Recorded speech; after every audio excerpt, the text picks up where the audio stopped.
So welcome everybody to the April 8th meeting of the Parent-Student Advisory Committee. Hopefully you got a chance to see the agenda that's online. I do want to just mention a couple of quick things before we get started. One, this meeting is being recorded. Hello, Cynthia. The meeting is being recorded, and once we're finished and have a chance to edit it a little bit, usually the beginning and the end, we post it on the district website for families who could not participate. If you could, please, if you have a question, put them in the chat feature down at the bottom. That way we can continue with the presentation and try to make sure that your question gets captured and answered. We'd also ask that you put your name and your child's name in the chat if you need us to follow up with you. That way we make sure we get back to you with whatever question that we couldn't answer tonight. It just makes it easier to help find your phone number in our student information system. And just for the process of the meeting, we go through the agenda items. We take any questions on those agenda items, move through them, and then at the end of the meeting, we'll end the meeting, but several administrators and some board members will stay on to try to answer any individual questions you may have that weren't on the agenda so that we can help you out if you need. So with that being said, there's a gentleman in a maroon shirt, Mr. Casey Newcomer. He's one of our district administrators. He's going to start with a reintroduction or a reminder of our Safe to Say system. Mr. Newcomer, whenever you're ready. Thank you, Dr. Ryan. So again, my name is Casey Newcomer. I'm the administrator for safety and security for our district. We've had Safe to Say something in place for about 2.5 years now, I believe. And what Safe to Say something is it's a school safety tool that really helps us intervene in dangerous situations. So I'm just going to run down through the intricacies of the system, sort of how it works, and then I'd be more than happy to respond to any comments listed in the comments section. So Safe to Say Something is a youth violence prevention program run by the Office of the Attorney General of Pennsylvania. This program has two major branches. The first is education. So what we do is yearly, we educate our students and our teachers how to recognize warning signs and signals from individuals who might be a threat to themselves or others. Once those signals are recognized, if somebody sees something that is of concern, they're given sort of 3 outlets to report that information. Safe to Say Something has an app, which can be downloaded from any app store. They have a website, which is safetosay.org. And there's also an 800 number, which is 1-844-SAF, the number 2, and then SAY. So Safe, SAF, to Say. Any reports or concerns will go directly to the Office of the Attorney General call center. This call center is manned 24/7 by professional staff trained in crisis response. The individuals at the call center receive the information, and they'll triage it sort of in 3 separate branches. They'll either get life safety concerns, non-life safety concerns, or non-actionable information. Sort of the level in which it's triaged is dictates where the information goes from there. So let me talk about non-life safety tips first. So if a non-life threatening concern is reported by one of the 3 mechanisms, that information again goes directly to the Office of the Attorney General. They receive it, they identify it as non-life threatening. They send an email to our team in district, our Safe to Say Something team. We also receive a call during normal business hours with that information as a follow-up so that we have all the information from the tip, both hard copies and a conversation with the call center who received that information. What we do with that information then is we look at it and we distribute that information to any necessary parties that would be needed to care for that situation as needed, right?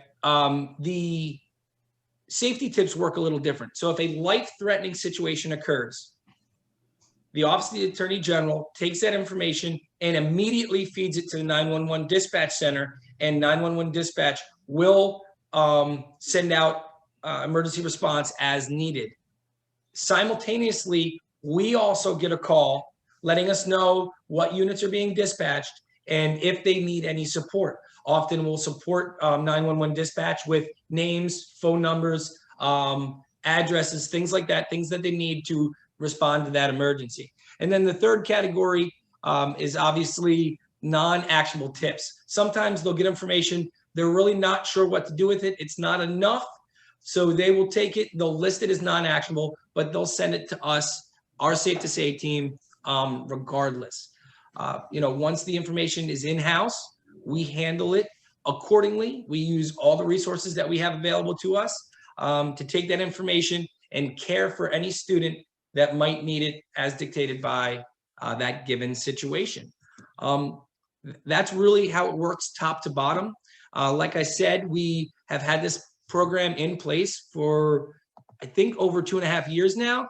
When we first initiated it, and generally when we kind of share the information with the students and annually do our train ups, we get a push. We get quite a few tips. Right now, we haven't seen the students. There's sort of a lull in our reporting. Do I think that there has been a lull in the amount of safety concerns in our community? I do not. I just think many of our students are out of touch with the system. That's why we kind of want to give these constant reminders and make ourselves available with any questions we might have. All right. Thank you very much, Dr. Ryan. Thank you, members. And please let me know if you have any questions. Yep. I don't see anything in the chat, Casey, but if it comes up as we move through some of the other topics, I'll send it back to you. All right. Thank you very much. So that's Safe to Say. The next topic on the agenda is kindergarten registration. This is for kindergarten for the next school year. We typically have had an issue with late kindergarten registration. We've seen upwards of 100 kids register for our kindergarten center in August and September. We've had somewhere between about 280 and 380 kids in kindergarten. So the sooner we know who's coming to us and how many are coming to us, the better planning we can do. What we're asking is that if you have an upcoming kindergartner, or if you know somebody who has an upcoming kindergartner, please ask them to register as soon as possible. And we're trying to make registration easier this year. I'm going to share my screen for a second. We're actually starting an online registration process for kindergarten. So if you go to the district website, there's a link for kindergarten registration. What that does is you enter in some basic information, your child's name, the parent's name, and then we will send you an email to start your registration process, so that right now you don't even need to leave your home to register. Everything can be done online. We're hoping that speeds up the process, makes it easier for families, gives us a better picture of who's coming next year and sooner. We do understand that not everybody's comfortable with the online registration. So for anybody who is registering for kindergarten, you can still go to a school or come here to the Educational Services Center and pick up a packet like families used to do. We're just trying to do everything we can to get that kindergarten registration so we can get those little guys ready for school. And again, you can see that on the district website. It's right in the middle of the page. But if that's not your cup of tea, please go to a school and pick up a packet and start your registration process there. What we're really asking the community to do, and we're posting some signage in some churches, some stores so that people see it, is to just get the word out that the sooner you register, the better off everybody will be. So that is kindergarten registration. Still nothing in the chat for that.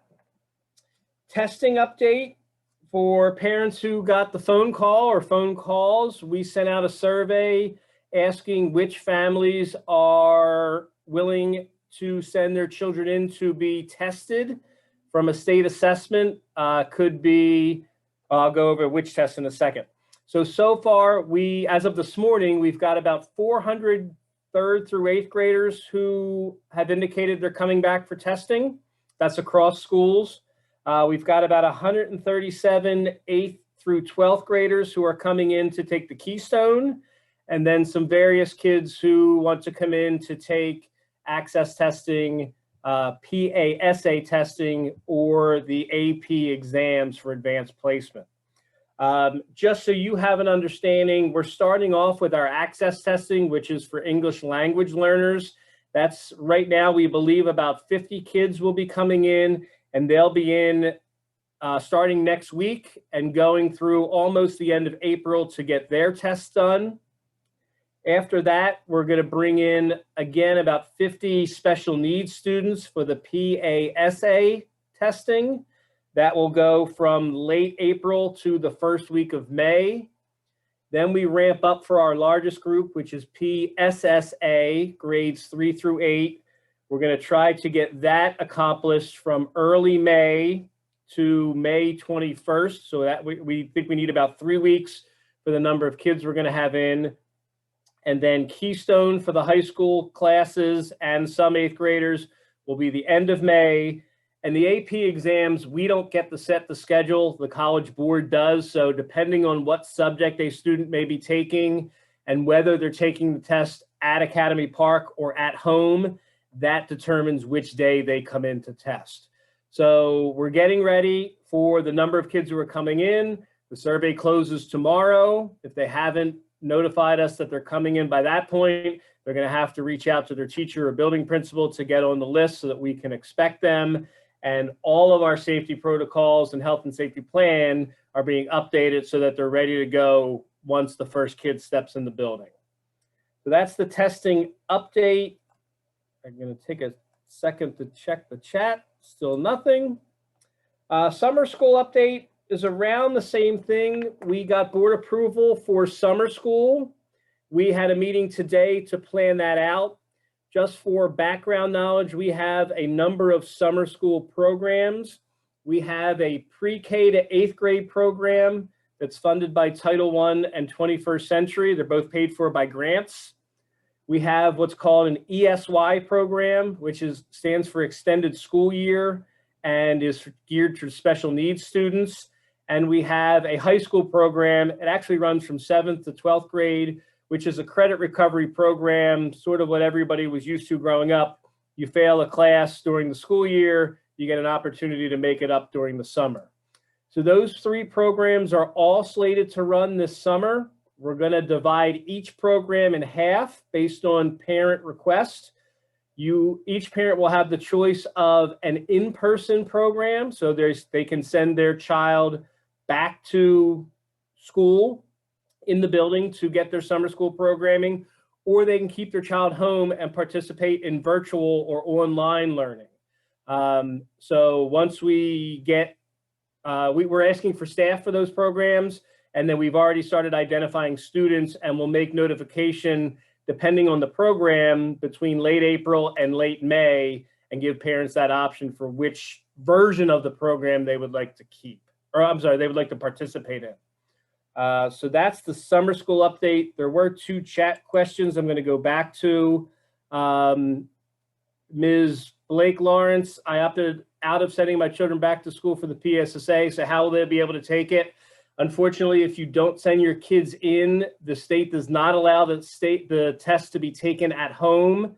So opting to keep your children home, which is absolutely your right, unfortunately also opts them to not participate in the assessment. There was actually a webinar about that today, and the state has not moved off of, they are citing test security as the main reason to not allow students to take a state assessment at home. And if you'd like to talk about that further, we can stay on at the end, or I can give you a call later tonight or tomorrow. And then a question from Mr. Krautheim: do kids have to stay in APHS for the remainder of the day if they go to take their Keystone? No, they're actually going to test in the morning, and then there is a break in the middle of the day. 1, so kids can get home to get online for their virtual learning in the afternoon, and 2, to give the teachers a chance to transition from Keystone testing to their instructional model in the afternoon. So no, they're only staying as long as the test takes them, and then they're on their way home. And there will be busing for those who would normally qualify for busing, yes. School updates, and you can keep putting things in the chat as I move through. The only major school update, and I want to make sure I get it right, was from the high school. Mr. Robinson wanted to remind everybody that the senior prom has been approved for the Kings Mill out in Aston, and that will take place on Friday, May 21st. and that graduation has been approved for an on-campus graduation, which will be on the football field on June 11th, which I also believe is a Friday, with a rain date of June 12th. And right now, although not finalized, it looks like we're going to be having multiple ceremonies on those days so that we can adhere to social distancing with the seniors bringing guests to witness their graduation. That's the school update. I think I answered Mr. Krautheim's 2 questions. That's the end of the agenda. I know there's no questions left in the chat. If there's anything that a parent would like to put in the chat before we get off, or at least end the meeting, please feel free to take a minute or 2 to do so now. And then if any of the, I believe, 4 parents have individual questions about their children or about something that wasn't on the agenda, just give me a second to end the meeting, stop the recording, but we're going to stay on and we'll answer whatever we can for you. So looks like there may be one more in the chat. Ms. Baines, student 3rd grade, when will we get the details of logistics of in-person testing, drop off and pickup times? They're going to be coming soon. Part of that is contingent on the survey closing. So we needed to know, 1, who's coming in, 2, whether they're walkers, bus riders, how many bus riders. That will sort of dictate stop times, drop off times. So we should have that, I will say, I can't see in the dark. I'm hopeful that we can have that information out to parents either the end of, probably early the week of the 19th for PSSA, but sooner than that for the small portion of kids who are taking either the access testing for the English language learners or the special needs testing, the PASA kids. But that is around 100 kids total. The big ticket testing is the PSSA, which is slated for early May. So we would hope to have that to you about 2 to 2.5 weeks in advance so that you can plan. And hopefully that answers that. We do understand that you need to plan around your work schedule and that this is a schedule that nobody's been used to given the COVID closure for the past year. Anything else in the chat related to the agenda? You're welcome. Again, if not, I'm going to stop the recording. I do want to point out and thank the various administrators who are here and our 3 board members, Ms. Woodfolk, Ms. Harris-Johnson, and especially Ms. Crawley, who has been helping to lead this program, this committee. That'll be the end of the formal presentation, the recorded presentation. But again, we will stay on. And if you have anything specific to your child, your family, or a specific need that you'd like us to address, we will try to do that at this time. So thank you, everybody, for attending. If you don't have anything specific, you are free to go. Class dismissed. And we thank you for attending. Have a great evening. Thank you.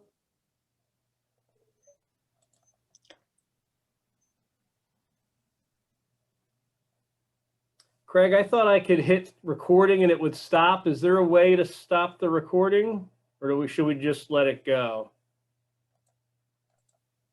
Oh, stop video. I got it. Yeah, I was gonna. No, that's It fine. should be right up there. It should be right up there, Jeff. Yeah, it's up on the left. It says recording, Yes. but it's not letting me click it. So we'll just leave the recording and we'll edit it out later. There's a question about ESY. Yeah, dates and times for ESY. If it's okay, I will contact you tomorrow. They are kid specific because it's not the whole group coming in at once. So if I could get some information from you tomorrow, I can give you a better idea of when the date and time for your PASA test. I'm sorry, you're talking about ESY. I blanked for a second. ESY is, I believe, what's that, Monday, June 28th. Yep.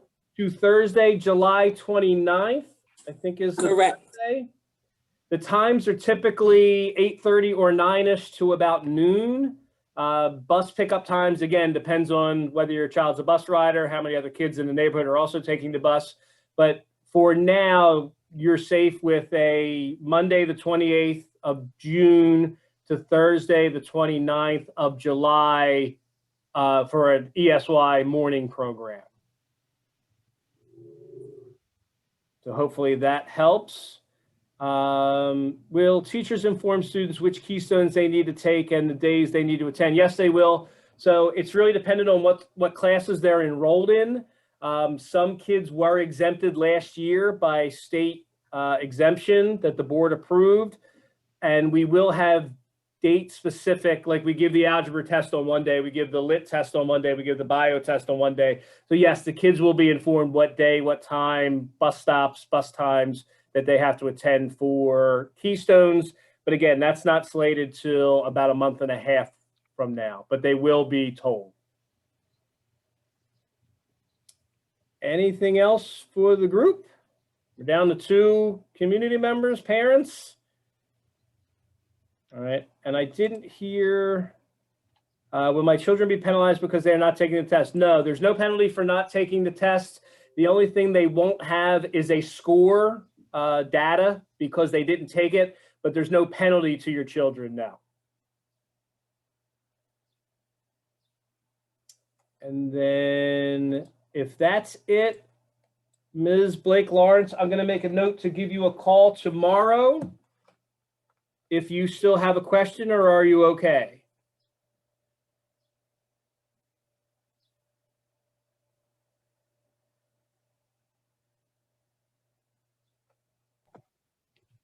And she says she's fine. All right. That's it.